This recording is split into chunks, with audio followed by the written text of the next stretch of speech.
उसमें सीधा नहीं लिखा रहता, जय महाकाल लिखा है तो उल्टा लिखा है। वो स्टम्प देखा वो तुम लोगों ने, वो ऐसा रबड़ का होता है ना, ऐसा सील लगा दो, उसमें जितने अक्षर लिखे रहते हैं सब उल्टे लिखे रहते हैं।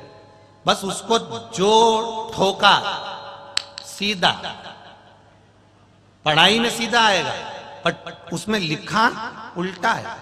उसी तरह हमारे भाग्य में, इस मस्तिष्क की रेखा में भी कई चीजें उल्टी लिखी है।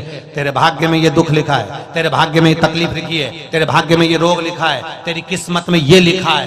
कुछ मत करो, उस रबड़ के स्टाम्प को देखो कि उसको ठोक दिया जाए तो वो सीधा हो जाता है। इसको भी भोलेनाथ के सामने ठोक दिया जाए तो सीधा हो जाएगा।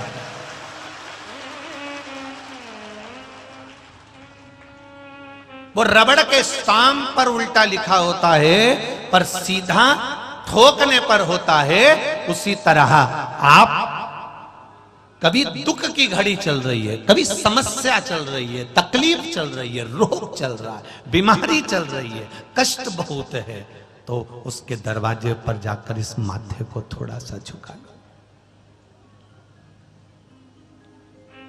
कभी कभी अगर तुमको लगे कि मेरे जीवन में बहुत बीमारियों ने मुझे घेर रखा है, तो प्रयास करा करो कि बेलपत्र,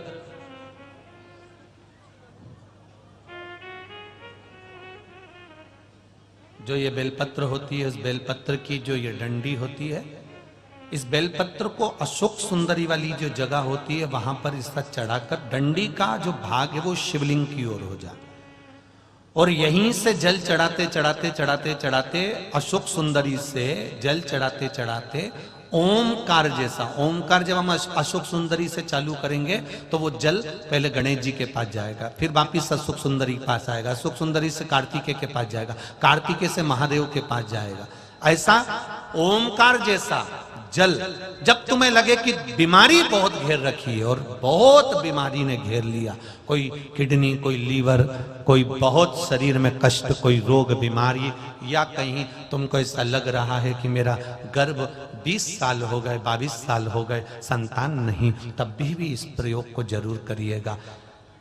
डंडी का मुख शिवलिंग की ओर, पत्ती का मुख अशोक सुंदरी की ओर, जल चढ़ाते समय अशोक सुंदरी से धार चालू कर कर गणेश जी पर, गणेश जी मालूम है ना सबको कहां गणेश जी होते हैं, कहां कार्तिकेय होते हैं, एक बार समझ लो उसको भी अच्छे से।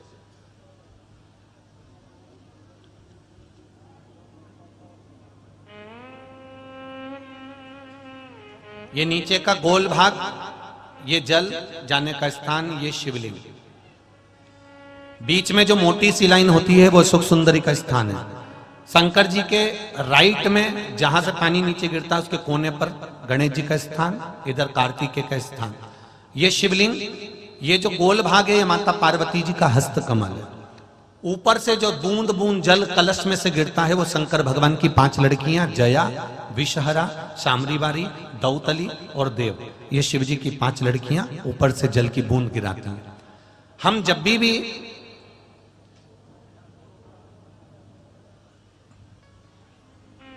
अगर इस कार्य को कर रहे हैं तो बेलपत्री जो चढ़ा रहे हैं वो अशोक सुंदरी वाली जगह पर बीच में चढ़ा दिया, डंडी का मुंह किधर हो, जल चढ़ाना यहीं से चालू करा, यहां से गणेश जी पर गया, गणेश जी से अशोक सुंदरी पर आया, अशोक सुंदरी से कार्तिकेय पर आया, कार्तिकेय से देवादिदेव महादेव पर आया। ये ओम बिंदु जल है, इसको हरिओम जल भी कहता है।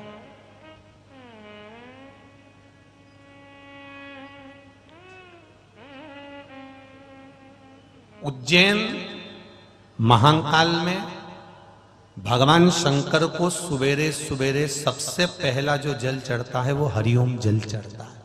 आप कभी भी उज्जैन वालों से जाकर पूछना,